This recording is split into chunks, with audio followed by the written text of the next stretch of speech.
So kia ora, Haz. Thanks for joining us. So what I'd kind of like to kick off with is if you can tell us a little bit about where you're from. So I was born in West Auckland, but I'm from a place up north called Mangakahia, and that's where most of my cultural heritage is from. And what iwi do you represent? Ngāpui. How connected have you been to your Māori roots? When I was younger, I was a lot more connected to it because I grew up with, I guess, a lot of my family that were Māori, and I did a lot of Māori cultural activities. I was part of a kapahaka group, but as I got older, a lot of that sort of died off, and I guess I got into more little subcultures. But in the last, I think like 2 or 3 years, I've been really reconnecting with that part of my heritage. What's motivated you to do that, to reconnect? I know after living overseas for a while, you develop like a sense of identity that you kind of have all along, but you can't really practice it there. And since being in the UK, I've just had this sudden urge to reconnect with my Māori heritage. And what types of things have you done to try to bring that back to life? I think learning basic te reo and also spending a lot of time with my nana, who holds a lot of that Māori heritage that I'm kind of looking for, and just trying to learn as much from her as possible, because I don't know how long she'll be around, and hopefully from there it can start unlocking some doors to some of the information that I seek. So on this journey to rediscover yourself as Māori, what are you hoping to discover? I'm just hoping to discover, I think, a lot of my cultural roots that allow me to be the person that I am today, and use that as, I guess, a tool to help create the work or the artwork that I want to make, I guess, in my art practice, and just use it as a platform to tell my stories as a Māori artist. That's interesting, man. And I know that obviously your background is predominantly in painting graffiti, but you also have a body of studio work that you make. Now, what you do in the studio, I see there's a lot of illustrations and things. Do you consider that as Māori art?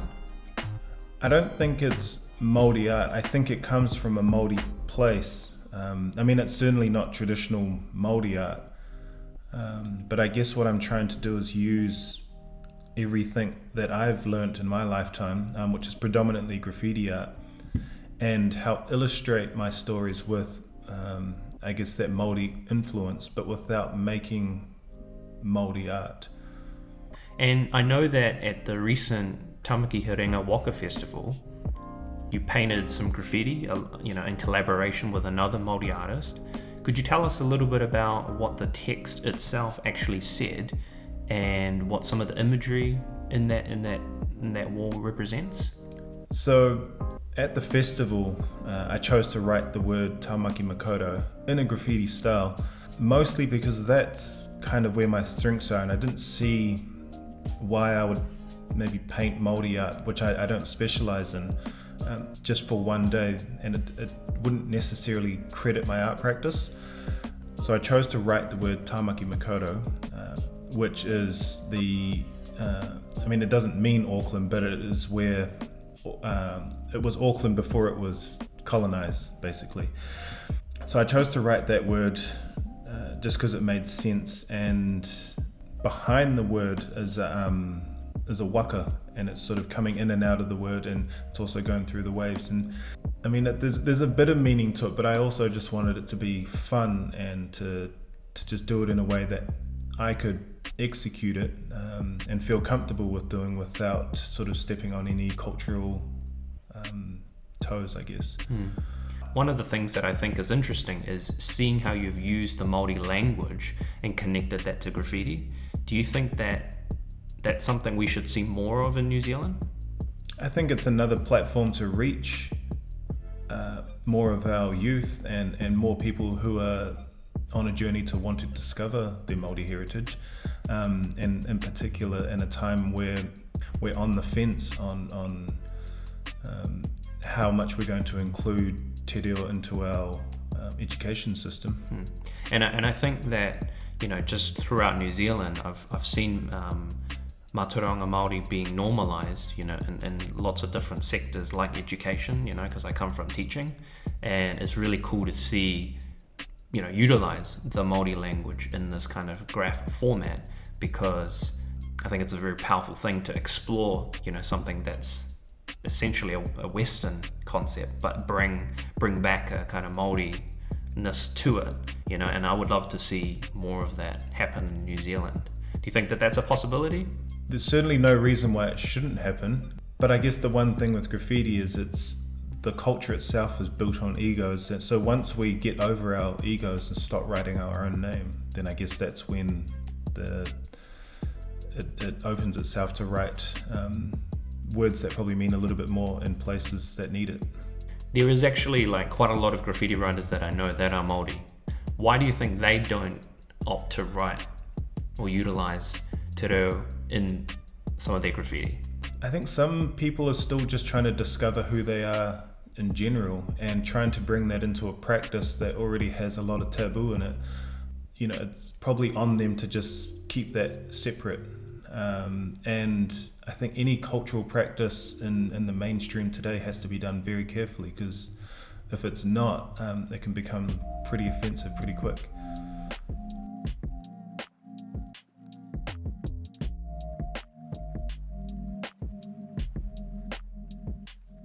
Hey Monty, thanks for joining us. Could you tell us a little bit about what got you into graffiti? What got me into graffiti was basically the art form itself. The way you can actually utilize an aerosol can itself and just make it do what you want it to do. I thought that was quite intriguing and technique, because spray cans, if you don't know anything about it, it's basically just to paint one color. But you've got so many talented people out here that can utilize it in so many different ways and produce so much good work. And I know that, what was your first recollection of graffiti?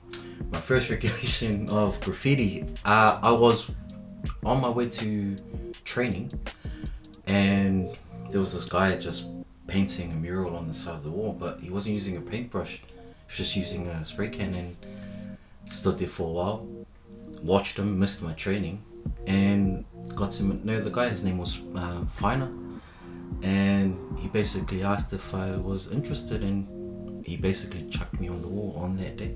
Speaking of Finer, I know that you're also part of a crew called FDKNS. Yes. Could you tell me what that stands for? FDKNS, it stands for a lot of things, but majority is Forever Deaf Kings Never Surrender. And so what is the backstory of the crew, and kind of how did it come to be? So basically it's made of two crews.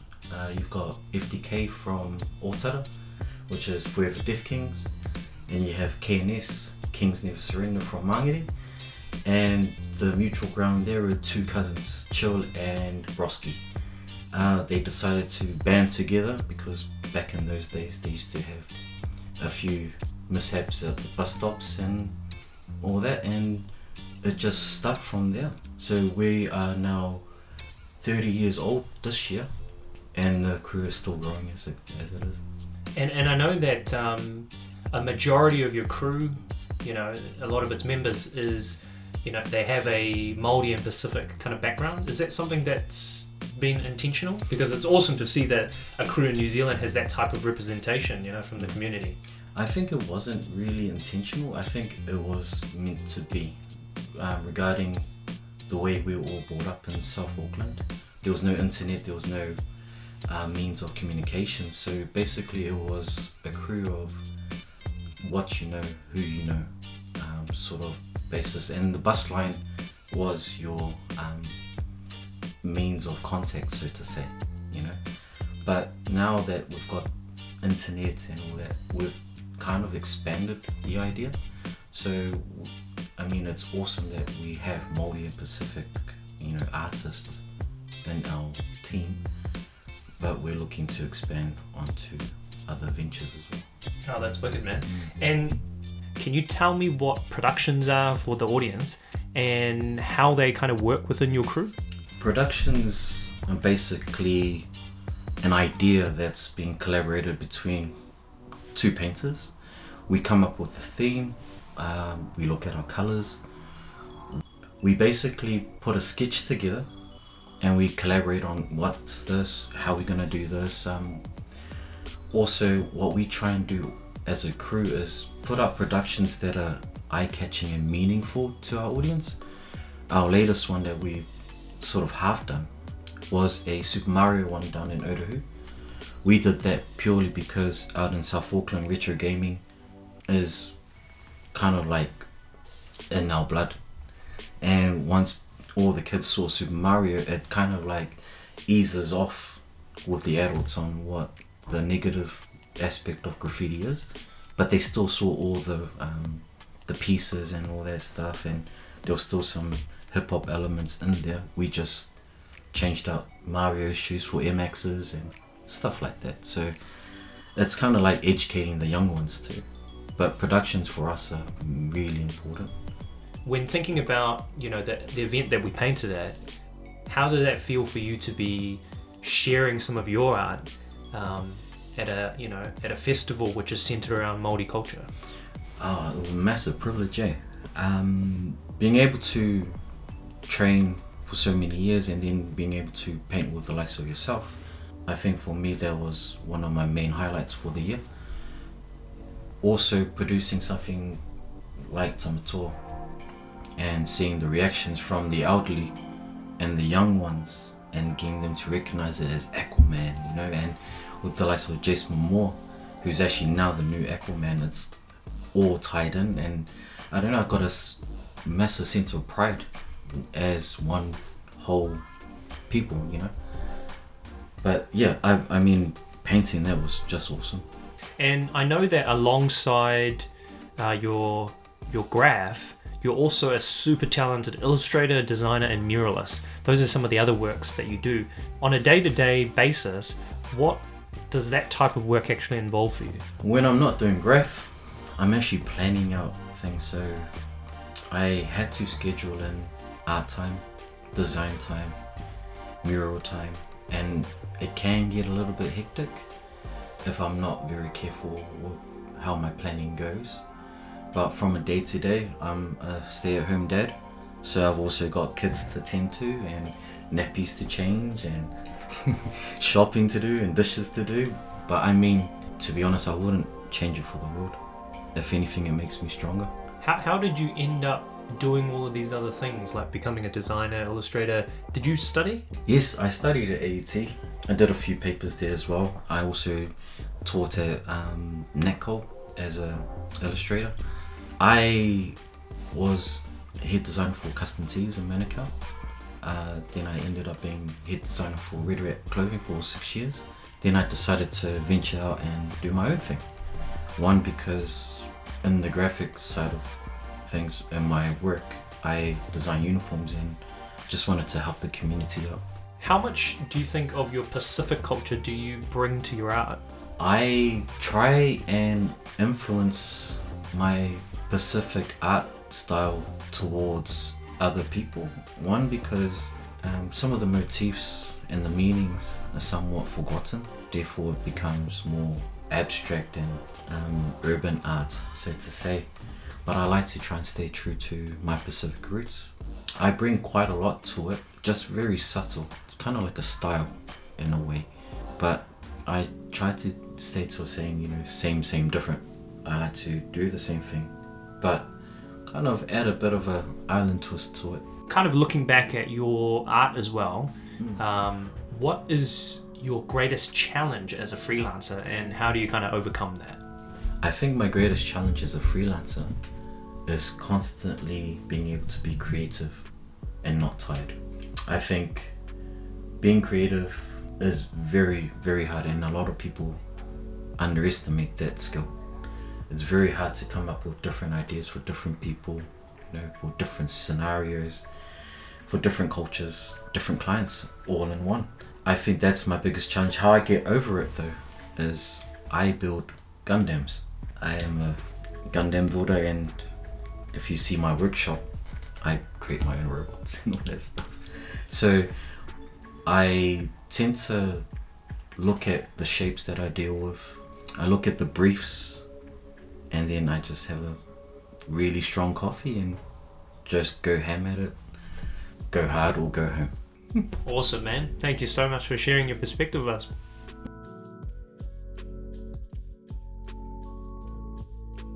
Thanks for joining us, Bobby. Can you tell us a little bit about your involvement with the festival? Yeah, absolutely. So I was invited to curate some live painting with local artists on the day of the event, and our original brief was to explore the theme of water and waka. It was a huge privilege for me to be involved as a non-Māori person, because the artists that I got on board were, Māori and Samoan, and even though we weren't asked to produce paintings or anything that were specific to Māori art, there was an opportunity for those artists to take the lead with the design for this project and actually give me an opportunity to learn something, through them. And also, obviously, often my spin was being able to bridge the references, and take that inspiration with the visual language of graffiti. I know that your cultural background is Chinese, but you seem pretty westernized here in New Zealand. For our international listeners that may not know, what is the significance of Māori culture in this country? Well, my ethnicity is Chinese, but I've always felt quite culturally dislocated in New Zealand, actually. Despite having a Chinese upbringing, the culture that I've kind of gravitated to the most, probably I would say, is American hip-hop culture, and obviously the visual language of graffiti. Being a part of those movements have definitely shaped my identity, beliefs and value systems in some way. And in terms of the Māori culture, I've always known it to be quite important in New Zealand, but I would say probably over the past 10 years, it's become really obvious to me the significance it plays in our national identity. And I guess the reason for that is because when I studied art in high school, they'd usually get us to replicate Māori art. This was back when I was like 16 and stuff. But I didn't really enjoy that, and it was really only until 2010 when I started studying to become an art teacher, that was actually probably my epiphany moment where I realized my responsibility to learn and teach about it, really. A proportion of the school where I teach at, there's a huge focus on Māori students and supporting the rangatahi to succeed, really. And so, as well as that, Māori values are also embedded in our organisation, and that's kind of the core values of what I'm learning at work. So I'd also say that started to shape my personal views and how I interact with others in the community. Do you think those values or ideas that you're learning about from the Māori perspective influence your art in any way? Well, graffiti is probably at the heart of what I do, and probably for the longest time. But running parallel to that is my interest in comic books and illustration, where I draw, more figurative images and characters and things like that. But as I kind of mentioned before, in 2010, I started teaching, and that led me on a journey to start exploring Māori mythology, actually, through illustration. And that's where I actually started reading stories about Māori gods, how New Zealand came to being, and understanding some of the symbolism used in their art. So I used these narratives as a kind of source of inspiration, and the goal was not to replicate Māori art, but use it as a springboard for ideas while learning about the people that live here. And some of those themes, I would say, probably still feed into my work today, especially where I'm doing more figurative work like characters or creating creatures that, might relate to the sky, land, or the sea. What did you paint for the artwork at the festival? Well, the person that I collaborated with on my particular section of the wall was Mayhem from FDKNS, and he actually also comes from a graffiti background, and so we chose to follow a more traditional kind of production graffiti style format, where there's basically a combination of letters and characters. And so the words that we chose to write was Moana and Tangaroa, and so Moana basically translates to ocean, which has pretty significant ties, obviously, to stories from most of the Pacific islands around us. Tangaroa is the god of the sea and fish, and so using those types of cultural references, it was really important for us to try and bring a kind of contemporary spin on that and bridge it with the graffiti aesthetic. And I'd also say that to be able to write some Māori words in a respectable way was also a great way of normalizing, I think, te reo in the visual environment for the public to see. And so do you think that there are many connections between Māori culture and the graffiti scene? I would say that about 70%, if not more than that, of the people that I know who paint graffiti, at least in Auckland, are Māori and Pacific. However, there isn't much of a kind of visual language that seeps into the graffiti, but that may be intentional, I'm not sure.